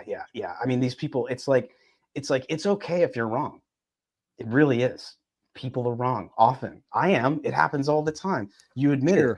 You reevaluate and you change course and you move on. You know, it's just like what, you know, one of the greatest things about America is that like we're fearless of taking like an old system or something that doesn't work and just saying that doesn't work. Throw it in the trash and do this. You know, it's like that doesn't happen, you know, in most other countries, especially the frequency of the way it happens here. So it's just like Hollywood's inability they're like an immovable object on this stuff. And, you know, I look at the small companies, the small studios, the small production companies that are starting to make great stuff. The great thing about streaming is that, you know, you don't have to have a big Hollywood premiere in order to turn a profit. But like, you know, it's the same with CGI. Like that's got to change too. And the costs have got to come down, but they're just immovable objects on this stuff. You know, they're just like, nope, this is the way it's done. So, you know, press forward. It's retarded. Well, I want to kind of finish up with Deadpool and Wolverine a little bit because I want your opinion. I thought Emma Corrin, the white boy summer, as I call it, Deadpool Wolverine summer, it was amazing. The white boys came and saved cinema. Emma Corrin was one of the best villains ever. I mean, I have those original comics. And there's a trio of comics, Brett, called The End. The X-Men. Chris Claremont wrote. You could tell Sean Levy and Ryan Reynolds read those comics. The whole finger thing and all that was pulled directly off those comics. Emma Corrin, cool. She looks sexy as heck. As a matter of fact, I watched her in if you want to see more Emma Corrin, watch Lady Chatterley's Lover on Netflix. You'll see a heck of a lot more of Emma Corrin. And she in that role, she doesn't play it dirty. It's sensual like the album. But Emma Corrin just nailed it. Beside her, The High Evolutionary and Guardians, those were the two best movie villains ever. She was just, I thought the way she delivered her lines, her emotional range was all very good. I would almost bet they find a way to bring her back in Secret Wars. Hopefully. Yeah. I mean, they did so much right on that movie. And it's just clear as day to everybody why it worked. And, I mean, they made a movie for the fans. Right. And I think the fans, I think that movie made so much money, and you just look at all the flops prior to that, and you're just kind of like, why is this working? And, Hollywood used to be curious, and whether it's the 70s or the 80s or the 90s, if a template worked, you try and rework that template. Die Hard got worked to death in so many different movies. Probably Speed is probably the most obvious one, Die Hard on a bus. But the template worked. Do it again. Take elements of that and plug it in to future comic book movies. So hopefully they will, So I don't know. Yeah, and again, Sony probably needs to, but more than anybody. God. I mean, God, they're sucking the rat, man. And that's the studio that produces Cobra Kai, and I just think to myself, wow, they got it so right here, and what are they doing? The Spider-Man movies. Yeah, I didn't even watch the last Venom movie. I had no interest in watching it. But the thing about Deadpool is it brought back the old audience. When Blade walked on, dude, people stood up and cheered. And it was Rob Simonson. I think it was Rob Simonson did the soundtrack. He had that growl, and then he had that cat meow. It was like out of nowhere, and I just thought that's a cool thing because as a musician, you don't expect, it's like, and then meow, I just thought that's cool. That's freaking genius, and then, and Elektra was electric, Jennifer Garner's weird, but she's a babe. And when Tatum Channing walked in, I just go, oh God, he's been vying for this part forever. But I really liked him in it, man. Yeah. Dude, that comic book outfit, that was right off the page, man. Yeah. I mean, that is full blown 90s Gambit. I just looked at that. I saw some pictures of him, set photos, and there's no denying it. I mean, they just went straight from the page, and it's cool to see that. Some of it works, some of it kind of doesn't for me, but at the same time, it's the colors, which kind of bounce a little bit hard for me. But at the same time, it's just cool to see faithful adaptations, in a world where, it's usually the opposite, to one degree or another, whether it's really extreme or if it's slight. But when you see it as you saw it in the pages of the comic, it's cool. It's cool. Plus, I mean, the setup and everything, they did it right, And they made fun of each other, Ryan Reynolds saying, I'm going to tell Blake, or when Gambit's explaining himself, he said, didn't you really call yourself Gambit because you just really wanted to? Because he had been vying for that position for like 10 years. So it's like, it had to be just, I got the video with the extras. They just had fun. Channing Tatum didn't want to go home, man, because he did a lot of the moves. And I like when he spread around the cards and he goes, boom, and it's just straight out of the comics, man. It really was. And out of the cartoon. So I mean, in that sense, it's really satisfying. It's fun to see, and obviously everybody was having a good time, and that's obvious. That always comes across through the camera, and then that's infectious. The audience loves it too. So it's, in fact, they got so many things right on that movie, and it'll be interesting to see what's next. Do they do a third movie? Does Wesley Snipes come back as I got a feeling the Wesley MCU Snipes is Blade? gonna come back. Yeah. Yeah, I'm kind of thinking the same thing, because I'm reading that the reboot of Blade is just, it's basically in development hell. It's not going anywhere, and Marshall Ali is a good actor. He's very, very good. Actor. He's amazing. Yeah, I loved him in Green Card. He's great, and he's great in the season of True Detective. That third season was. Oh yeah, yeah. Really, really fantastic. But I think hopefully, they'll bring back Wesley Snipes. That would be a lot of fun. And why not? Why not? I mean, if you can do it, Wesley can do it. Yeah. Even if they make him like training his son from that lady. I would set it up, that lady in the first Blade movie. I own all three.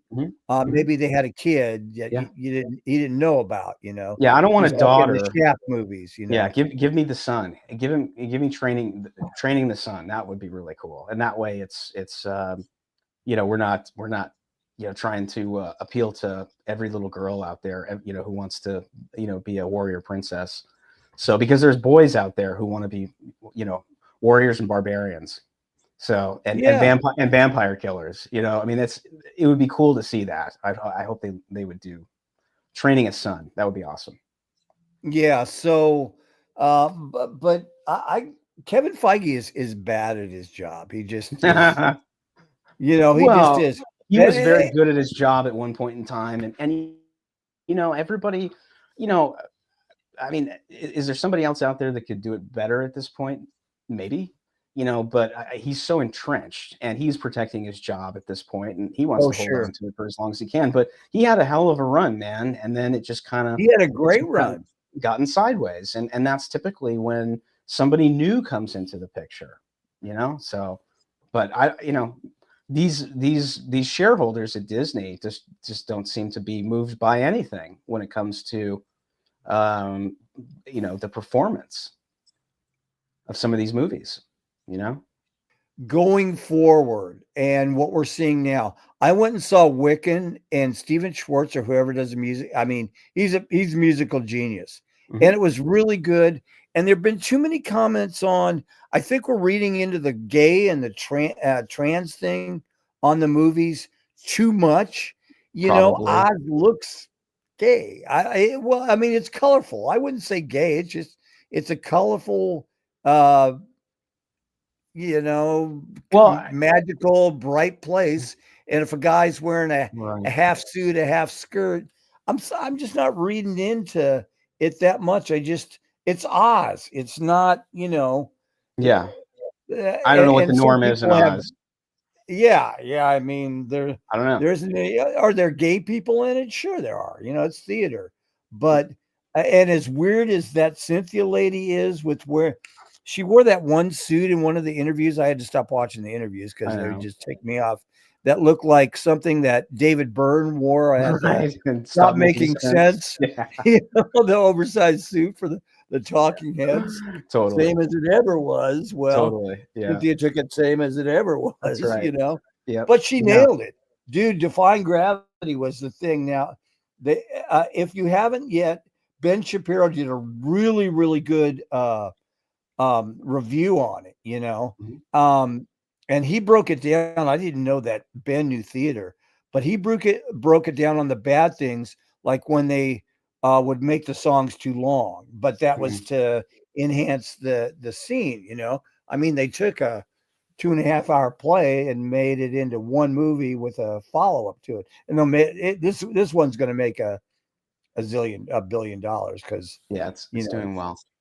Yeah, I mean, they leave it open to interpretation, but at the same time, when the two leads are going out there and in junkets and interviews and whatnot, and just talking up all the gay stuff, it's just that's what people are left with. If they haven't seen the interview before they go watch the movie, but a lot of people saw those interviews and saw those junkets because they're pumped and promoted to get people into the theater, and everybody's just kind of like, is this movie for me? Can I take my kids to this? Like, what's the deal here? And it's like you said, there probably isn't anything in the movie that's overt, but they're injecting it in. And that's why it's kind of like, I think Justine Bateman tweeted the other day that I think, she thinks that the era of that kind of actor who's going to go out and talk like that, they're basically sending a signal to everybody in the future that they're toxic. Don't work with them, because frankly, doing that can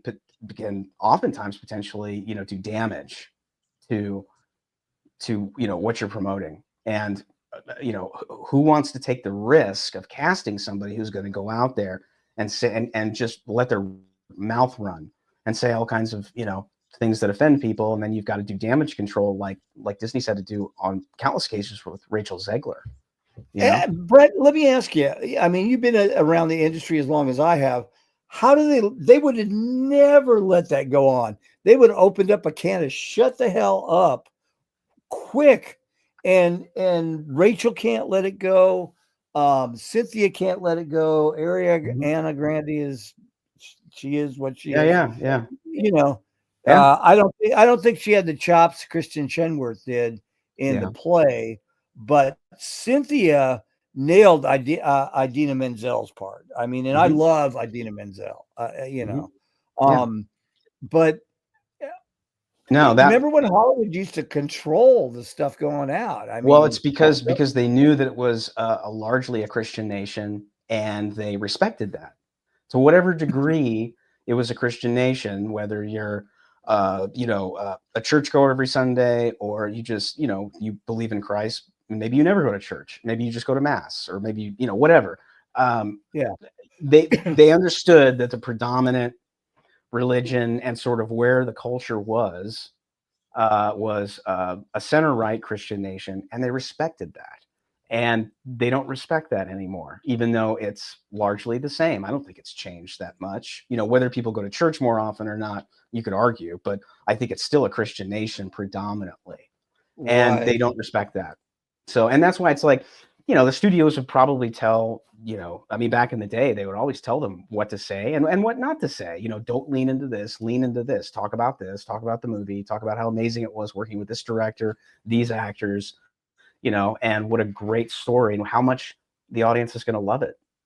Instead of going out and insulting people and talking down to people and talking about how you're going to, reimagine Snow White, or you're going to reimagine this or reimagine that. And these people, they're actors. So I consider the source, and I just say to myself, they're not that smart.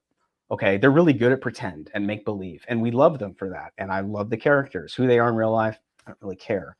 But when they are out there in real life promoting this stuff, it's like anything else, man. You're representing Disney, you're representing the corporation that's paying you, your bosses. And, why would you go out there and just start throwing bombs? It's just so dumb, because ultimately you're selling a movie, so keep your eye on the ball. But I don't know. It's almost like, the bad press is in the mind of Hollywood is it as good as the good press, because it's going to go viral and people are going to get their eyeballs. Yeah, good press. But I don't think that's that really works anymore, dude. I think that enough people get a bad taste in their mouth, and they're just sort of like, well, I'm not going to go see it in the theater. Maybe I'll see it when it's on Amazon Prime for free. Maybe that's when I'll watch it. That's right. Why spend $100 in the theater? When it's just like when all the Avengers came out. I think the good thing about this election, like Trump, hate Trump, I voted for him. I'm proud to say that. I have people call me MAGA as a negative thing. I don't care. It's just whatever, that hateful thing of calling all these Americans garbage or Nazis. They've been calling us Nazis since Eisenhower. I'm 67, so I remember this. You remember, but the point of no return is getting to where, the Avengers get on there and they vote for and they chant for Kamala, and it's like, all that didn't do her no damn good, did it? Well, and then they lost, so it's like they look bad. In a lot of ways, it's great that all those people came out and did that because she lost. They spent a lot of money. They put their asses on the line for her. It's just like George Clooney. He's pissed. Apparently, he's pissed off at Obama. He looks like the guy, the patsy. He's calling himself a patsy, because he's the guy that went in there and really pushed Biden to step aside on behalf of Obama and all the Hollywood crowd. So he's like, I'm staying out of this and he said, I'm never carrying anybody's water ever again. Hopefully, with Kamala going down in flames and the popular vote being so resoundingly for Trump, these actors are going to be like, you know what? It's just not worth it. It's just not worth it for me. I'll still go out there and I'll talk about, we need to protect the environment and maybe we need to save the whales on the East Coast, but I'm not going to carry water for politicians anymore, because this is what happens is they lose and I look like an a-hole, so it's like Sarah Silverman. She said, she doesn't talk about politics because, nobody wants to hear from celebrities anymore. And that's great. That's great. They can go back to entertaining. Creative juices are really flowing. It's probably more with some of the new stuff like Landman, but he's got to wrap up Yellowstone. So they're doing that. I haven't watched any of Lioness, although I did like season 1. Oh, Lioness is, oh my gosh. The dialogue, let me just go general. The tension now between Zoe Saldana and her husband and her kids, and the way Taylor Sheridan's dialogue is just really good. It reminds me of why I liked Oppenheimer. I mean, that's like 3 hours of talking, but it still engaged us because the dialogue is so good, right? Yeah, exactly. Yeah. So Taylor Sheridan's dialogue is it killed. Tulsa King, right? Tulsa King like too. People speak. Yeah. I liked season 2 of Tulsa King. I thought it was fun. I mean, anything with Sly at this point, And then I saw the a Reacher season 3 trailer today, and it looks cool. Looks very cool. So hopefully it'll be better than season 2, which I thought was good, but not as good as season 1. So I'm hoping they ratchet it up a bit, which I'm sure they probably will. But yeah, dude. And the guy that plays Reacher, he goes out and runs his mouth like a, Yeah, I know. I'm just going to stop listening to these folks, Well, yeah, it's I had to explain. I have to explain this to people sometimes. There's the art and the artist, and you never want to give an artist, or you want to give Robert De Niro power over you to hate the movies that you've grown up loving that he might be in, because they're great films. It's no different than like Paul Verhoeven. Paul Verhoeven is probably one of my favorite directors of all time. And he's a Dutch socialist, and I probably wouldn't agree with anything when it comes to, he's probably like Bernie Sanders, but I love his films, man, and it's kind of like, we can be apart on things outside the theater. That's okay. But in the theater, Paul Verhoeven and I are one, because we both share the love of his vision and how he executes it, whether it's Total Recall, Basic Instinct, Showgirls, which is kind of a guilty pleasures movie. All great movies. Or RoboCop, which is probably arguably one of the greatest movies of the 80s. That movie just gets better and better. That RoboCop is like a fine wine. Just every year it ages more beautifully. It never gets stale. Who did Demolition Man? I don't remember, but that's another one that's aged. Everything came through except for the 3 shells, and I ain't scraping my butt with a seashell, man. I still, it's like every time I think about that, I'm like, how does that work? And then I'm like, I don't want to know. I don't even want to think about it. Yeah, it's a great meme though, man. Yeah. I just dismiss that. It's a great movie though. Taco Bell. It's just that's a funny movie. And again, I'm glad Sly's ascending again, and I think they're in talks for a Tulsa King season 3, which is huge. And he went out and endorsed Trump like around the same time as those two things dropped. Tulsa King season 3, and then he endorsed Trump. So it was and that was a great speech, the George Washington thing. And in Tulsa King, I like it that he expresses wokeism by a common sense using the pronouns. He said, well, what do they want to call them in a third person? Why don't they just call them by their name? You know, him or it's he. common sense. You know, just bringing back common sense to this. Now, Brett, thank you so much for coming on. But I gotta dude, the culture is self-correcting. It is. You're watching it. And it's kind of and it has been under the surface, but now you're seeing it on the surface. You know, with everybody doing the Trump dance and guys like Sly coming out and Zachary Levi and you know, all of a sudden Gina Carano is not the only one. I mean, there's so much happening and everything's shifting, and it's finally fun to see it actually happening in front of us. I've known it's been happening under the surface, but it's finally starting to percolate on this, you know, now out in the open, and it's just huge. It's going to change everything. It really will. So I want to ask you, did you go see Gladiator 2? No, I have not. Okay. I'm really mixed. I'm a big Ridley Scott fan. So am I. You know, I know you are for sure. It didn't suck, but yeah. I throw Ridley into the same pile of directors at this point as like Sam Peckinpah, where Sam's made some iconic movies, some of the best movies. Some of his movies are okay.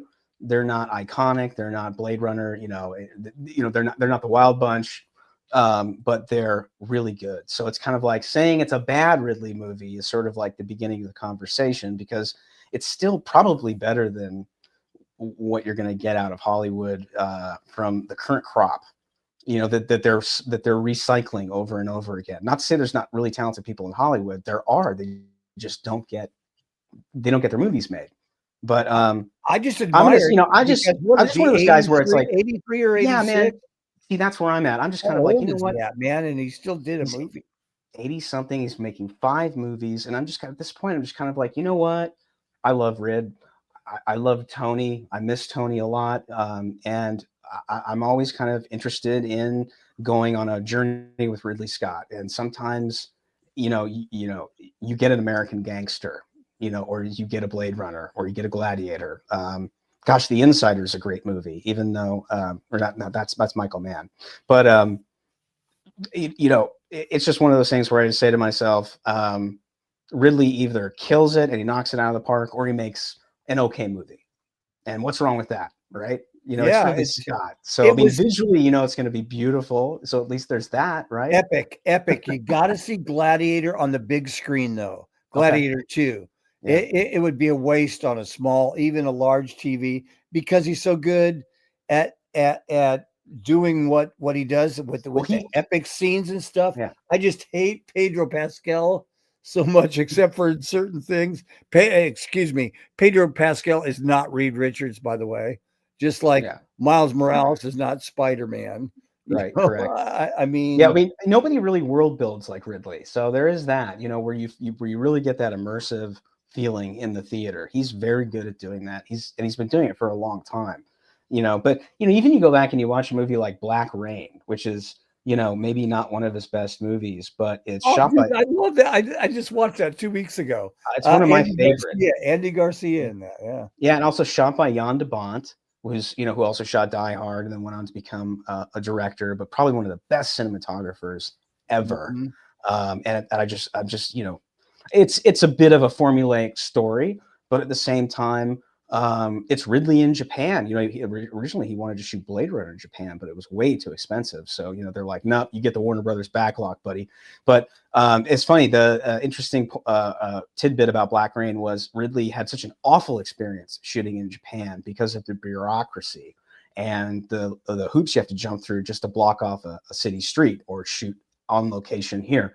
He swore he would never shoot in Japan again. It was an absolute nightmare. But they got some amazing visuals. I mean, some of the most beautiful shots of Japan in the 80s in Tokyo, and gosh. It was very Blade Runner-ish. Oh, yeah. Type of thing, because of all the rain and the big neon lights stuff. And they threw in smoke. Yeah, there's so much of that, and especially when they go into Japan, when they fly into Japan, there's some beautiful aerial shots that Jan de Bont got of Japan at sunrise, and you've got all of these smoke towers, the smokestacks, and it's very kind of Blade Runner, the Hades landscape when you come into the beginning of Blade Runner with all the flames and the spires.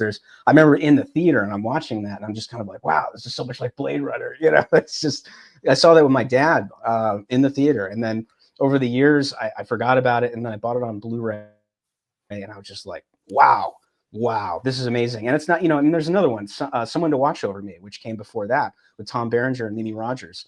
You know, small kind of intimate movie shot on location in New York, and you know, it's a good movie, right? But it's not Gladiator, so you still get quality films out of the guy, you know. But you know, our expectations every time are just so huge. But So, like dude, you it's a said, tall order to even at the overcome medium Gladiator. level, it's better than everybody else's trash. Yeah, man, that's kind of where I'm at. You know, we're just sort of like, well, okay, Spielberg's going to make a movie. You know, is it going to be this next movie? It's going to be a sci-fi. So, you know, is it going to be his War of the Worlds and E.T., you know, Close Encounters? I mean, he's got so much that he's sort of like riding against him almost. You know, how do you overcome, you know, these classic iconic films? So, but you never know. He could come out and knock it out of the park and create another E.T. or, you know, or Close Encounters, like another movie on that level. I never count these guys out. They're so talented. It's just, you know, some of them, I think maybe when you get older, it's a little bit more hit or miss. You know, I don't know, but all these guys are working. So I think that's just the best part is they're all older, but they're just like, Ridley's like, yeah, I'm working on 5, you know, he sent some letter to the Academy because, you know, they submitted Gladiator 2 and he's like, dear Academy members, you know, I'm submitting Gladiator 2. He's like, this is my 29th film. He's like, I'd also like to say that I'm working on 5 movies and a TV show, and I'm 83. Have a great day. You know, it's like, I mean, I don't think he really cares. So he just does it because he's an artist. He just loves to create. He's compelled to create, and that's what we love about these guys. Okay, and of course you work for the fantastic Eric July. Yeah. How does that go, Brett? Do you see? I'm sorry, I keep trying to wrap it up, but there's then something pops to mind. How do you see AI coming into your gig, into your? I gotta adjust my seat. Yeah, I can't. How do you see AI now? They can do pictures. If you saw it, I did my picture as a Simpson character superhero, which was pretty cool. But they can do pictures, but they can't physically do what you do yet. Yeah. It's not quite there where it can, you know, render panels the way you want it to look. It's not there yet. You know, it has a lot of problems with focal points and everything looking the same. I think at best it's a tool that you can use to do pre-visualization, and then work off that. And I think it's in a lot of ways it's just a way. It's going to be a way to cut corners here and there, and it'll be helpful to some people if they want to learn it. But I don't think that it's going to end up in the end product because it's just not there yet. It just doesn't look good. It doesn't look authentic, and it all looks the same. That's the other problem. So it's just lacking kind of those human elements, a soul, and a life that you've lived that obviously you put into your work, whether you're playing the drums or you're coloring comic books. You know, there's no way to replicate a life of 48 years or 82 years into an app. And you know, I mean, to me, it's a big plagiarism machine in a lot of ways. But at the same time, I think that it's gonna help the CGI industry become cheaper. I think they'll utilize it and probably look better. Yeah, and bring the cost down on a lot of stuff. But really, you know, I just kind of look at it kind of like a light box or you know, or any kind of thing that you cut corners with. 3D assets.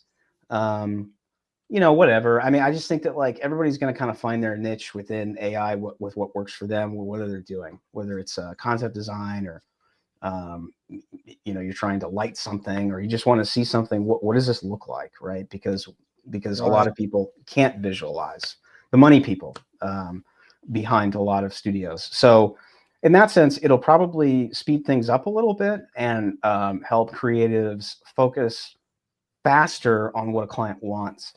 but at the end of the day, they're still going to have to create it with their own hands, based off of Yeah, maybe and what it makes.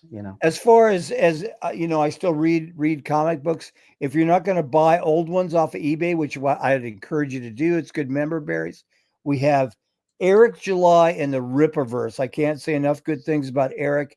He's a good dude. I've never met him personally, but I mean, he loves his fans. He loves what he does. He's very good at what he does. Chuck Dixon's still cranking him out, and does great stuff. So it's a great folks, outfit. I would go indie for the future stuff because the mainstream comics are they're crap. They're not very good. They're just stale. They're uninteresting.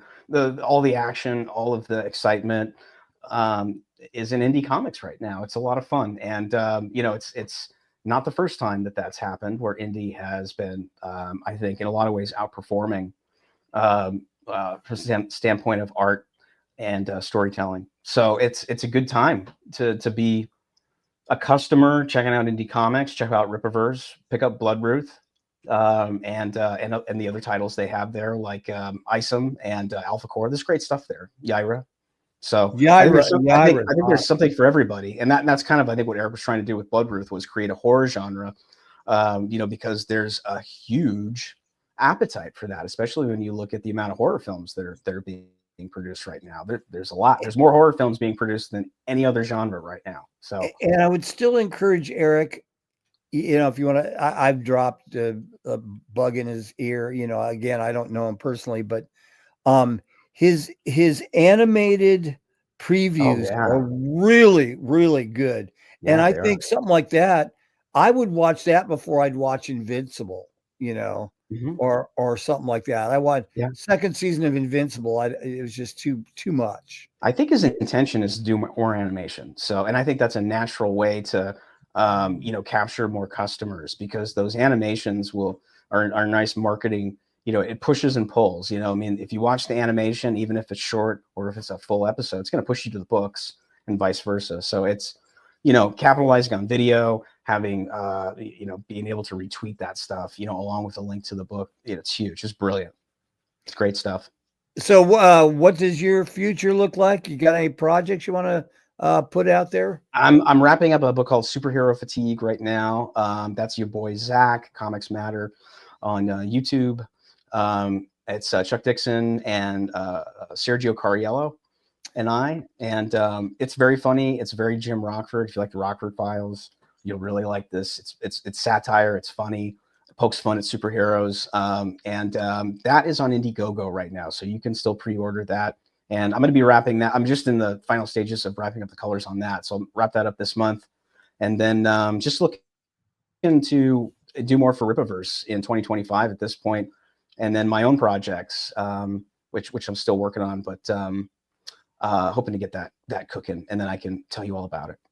So, all right. Well, Brett, great having you on. My best to Lisa and your perfect little pooch there, and I'm glad you had a good time in Arizona, man. I saw the pics. So, totally. I mean, great. Thank you so much for your time. Oh, you bet, dude. We'll do it again. Yeah, and we'll do it again. And dude, have a great day. And again, check out Brett on Twitter. He's on Facebook, and he's Linktree, and check out his. I will add it. Yeah, and I will add it in post on your website too. Yeah, I got it down here. BRS76.com. Okay, yeah. So people can check that out there. I was able to plug that in. So yeah, thanks, dude. I got to roll. I got to go to lunch. We're having Texas barbecue today. Oh, so you folks have come over, man. God, with Texas barbecue. So I had to drop that in there because it's the only reason. Well, yeah. Thanks. Don't choke on the ribs, man. Say hi to Bucky for me. Yeah, right. Yeah, exactly. Yeah, you got to come to Texas, Tim. So you got to. Dude, I will. We need some hang time together. Yeah, man. absolutely. We'll tear it up. I'll take you to where we go for a brisket, which is amazing. So there's a bunch of different places here, obviously, but there's a place in Belton that we go to, which is just killer. So, all right, hey, My best, my friend. And we're going to do the outro and peace out. And thank you again. Brett R. Smith, ladies and gentlemen, round of applause. Yeah. Thanks, Tim. Thanks, Brett, man. See you. All right. Have a great day. Hail to the king, You baby. too.